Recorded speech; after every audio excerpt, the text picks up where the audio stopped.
Bonjour et bienvenue dans Cocorico, le podcast qui résume l'actualité sportive française de la semaine. Dans cette émission, on va parler de la semaine qui vient de s'écouler, à savoir du 23 au 29 septembre.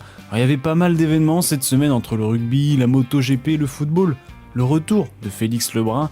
On va revenir sur tout ça en détail et à la fin, je vous laisserai avec une nouvelle qu'on n'avait pas envie d'entendre. C'est la vidéo de Griezmann annonçant sa retraite internationale. On reprend l'actualité sportive tout de suite, c'est parti.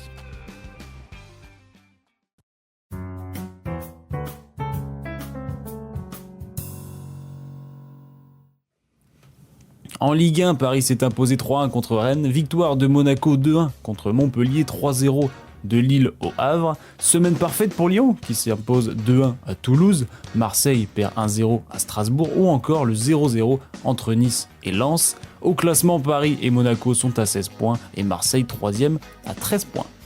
Énorme match opposant le Bayern Munich au Bayern. Leverkusen. Et ouais, ça faisait longtemps. Score final 1 partout et 4e victoire de suite pour Francfort qui est 2e. En Angleterre, pas mal de buts. Arsenal a gagné 4-2 contre Leicester, 4-2 également de Chelsea contre Brighton, 3-0 de Tottenham, démonstration à Manchester United, victoire 2-1 de Liverpool contre Wolverhampton et match nul entre City et Newcastle. Liverpool est premier du championnat. En Espagne, gros choc et grosse ambiance entre l'Atlético et le Real Madrid après l'ouverture du score du Real par Militao à la 64e minute. Le match fut arrêté pour jet de briquet sur Courtois, le gardien du Real, puis à la 95e minute. Oh le ballon d'égalisation, Correa qui va éliminer, égaliser dans le temps additionnel. Hors-jeu. Il a levé tout de suite. Regardez, but. Égalisation dans le temps additionnel. Incroyable. Avec l'assistance vidéo à l'arbitrage d'Atlético, revient un partout. Score final 1 partout, à noter que le Barça a pris 4-2 à Osasuna, première défaite, mais il reste premier du championnat. Avec leur victoire 3-0 à Genoa, la Juventus devient le premier club à n'avoir encaissé aucun but après 6 matchs en Serie A. La France a remporté son 8e de finale contre la Thaïlande en Coupe du Monde de futsal. Victoire 5-2, l'aventure continue, prochain match aujourd'hui, donc lundi 30 septembre, donc le Paraguay, allez les Bleus. 2 tournois ATP 250 se sont terminés en tennis cette semaine, celui de Chengdu et Hangzhou. Le chinois Cheng a remporté 2-0 la finale à Chengdu contre Musetti et Cilic gagne le tournoi à Hangzhou 7-6, 7-6 contre le chinois Zhang. Heureux de voir Cilic, 36 ans, remporter un nouveau tournoi. Cette semaine, c'est les tournois ATP 500 de Pékin et Tokyo qui ont lieu en parallèle. À Pékin, Alcaraz va affronter Medvedev en demi-finale et Sinner attend son adversaire. À Tokyo, on peut avoir une finale 100% française, Humbert est en finale et attend de voir si Arthur Fils va gagner contre Runeux. Le match est en ce moment, alors je ne peux pas vous dire le résultat. L'Eurocoupe de basket a repris, Bourg-en-Bresse a joué son premier match, victoire 80-100 à Hambourg. Après leur première défaite en Pro A, Monaco s'est repris en gagnant 77-65 contre Strasbourg. Victoire de l'Asvel dans le choc l'opposant à Bourg-en-Bresse, score final 85-94 pour Lyon et Paris qui est allé s'imposer tranquillement 87-102 à Chalon-sur-Saône. On part en sport mécanique, le prochain Grand Prix de F1 c'est dans 3 semaines aux États-Unis, mais cette semaine il y avait un Grand Prix de MotoGP en Indonésie. Énorme course avec beaucoup d'événements. Premièrement, ils étaient 21 au départ, ils ont terminé à 12 avec notamment une grosse chute au premier tour en portant 4 pilotes ou encore le moteur de Marc Marquez qui a pris feu. Victoire de Jorge Martin qui est resté premier toute la course, Acosta 2e à 20 ans et Bagnaia 3e. Pour nos Français, Fabio Quartararo est 7e et Zarco 9e. Au classement, Martin est à 366 points, Bagnaia 345 et Bastianini 3e, 291 points. Prochain Grand Prix en MotoGP, c'est la semaine prochaine au Japon.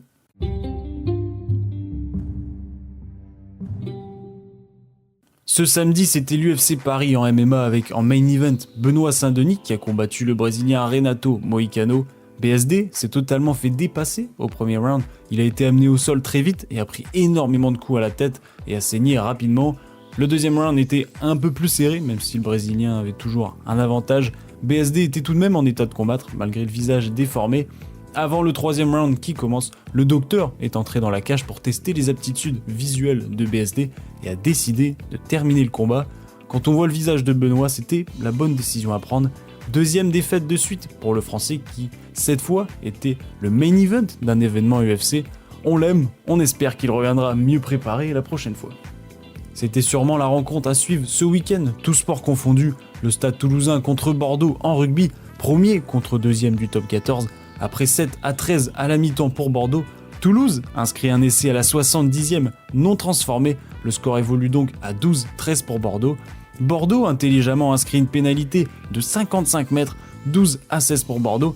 Le Stade Toulousain a plusieurs occasions d'inscrire un essai, mais la défense de Bordeaux fut meilleure. Première défaite à domicile pour Toulouse depuis 2 ans et demi. En ce moment se déroulent les WTT China Smash à Beijing en ping-pong. Félix Lebrun a joué son premier match depuis les JO. Après un premier set délicat pour se mettre en jambes, il va enchaîner les 3 sets suivants. Victoire 3-1 contre le Polonais Renzimski. Simon Gauzy a joué un match de dingue, ça ne s'est joué à rien contre le Taïwanais KO. Défaite 3-2. Et Alexis Lebrun décidément a rejoué contre Calderano, celui qui l'avait éliminé au JO de Paris. Et ce n'est vraiment pas le type d'adversaire qu'il aime. Défaite 3-0. Alors si vous voulez suivre Félix, il va jouer cette nuit à 5h du matin. Bonne chance à lui.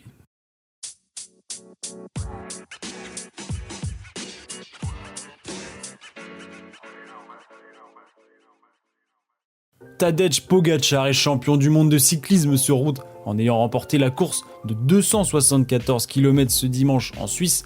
Il a attaqué à 100 km de l'arrivée et pourtant il arrive 30 secondes devant O'Connor et 1 minute devant Van Der Poel. Il veut marquer l'histoire du vélo, et bien aujourd'hui il a fait plus que ça. Il a réalisé un exploit d'anthologie. Il est en larmes, le Slovène. Ah, il est ému. Chapeau l'artiste. Tadej Pogačar, champion du monde 2024. Cette année 2024, c'est la sienne après le doublé. Giro Tour de France, le maillot arc-en-ciel pour Pogačar. Le premier Français comme un symbole pour ces derniers championnats du monde, c'est Robin Bardet qui arrive 10e. C'était votre dernier championnat du monde et je pense que vous vous pouvez être content de votre prestation. Content, je sais pas. On avait pas mal de regrets. C'était pas mal aujourd'hui, mais voilà, on a pris un coup au moral en perdant Julien sur chute très rapidement. Voilà, c'était, je pense, une course très dure. On a tous fait notre maximum, mais sur le résultat brut, je pense qu'il y avait quand même moyen de faire mieux. C'était assez difficile de bien s'organiser. Donc, ouais. Excusez-moi, je suis plus vraiment lucide. C'est une des courses les plus dures que j'ai faites et je suis encore sur le coup de la fatigue et c'est vraiment les vides dans le final.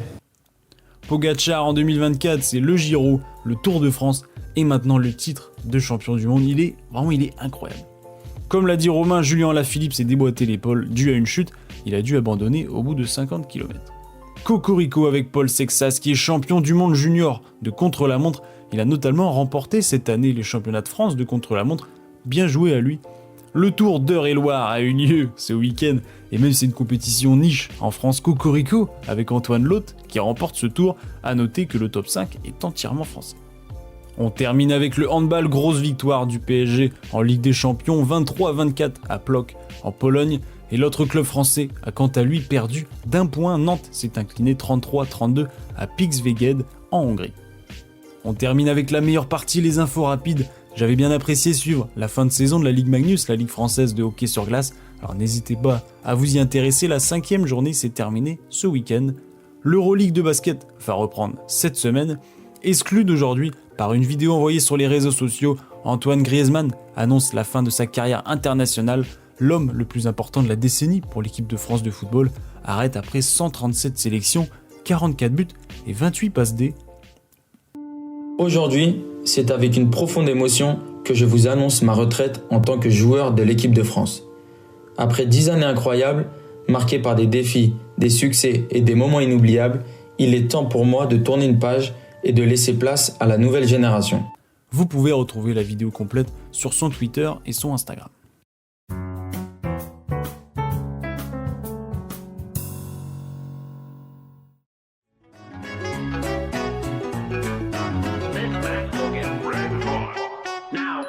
Cocorico, épisode 34 est maintenant terminé, j'espère qu'il vous a plu. Cette semaine, la Ligue des Champions de foot avec le LOSC qui accueille le Real Madrid quand même, Monaco qui va à Zagreb ou encore Paris qui va jouer à Arsenal. Il y a également Nice et Lyon en Europa League, l'un qui va à la Lazio et l'autre aux Rangers. L'Euroleague de basket reprend donc avec Monaco, Lyon et Paris. Les tournois de Pékin et Tokyo qui continuent en tennis ou encore Félix Lebrun au WTT China Smash. Et oui, j'en profite car à chaque fois j'oublie de vous le dire, mais sur chaque vidéo que je sors, chaque podcast, sur Spotify notamment, il y a un sondage, vous pouvez voter, alors allez-y, c'est toujours marrant. Et j'ai envie de voir aussi ce que vous regardez, donc c'est important. N'oubliez surtout pas de vous abonner, je ne dis jamais au final, mais allez-y, ça fait plaisir. Non, mais n'oubliez pas surtout de pratiquer une activité que vous aimez, c'est important, et votre corps vous le remerciera. Alors je vous souhaite une bonne journée, une bonne soirée, une bonne ce que vous voulez, et au revoir.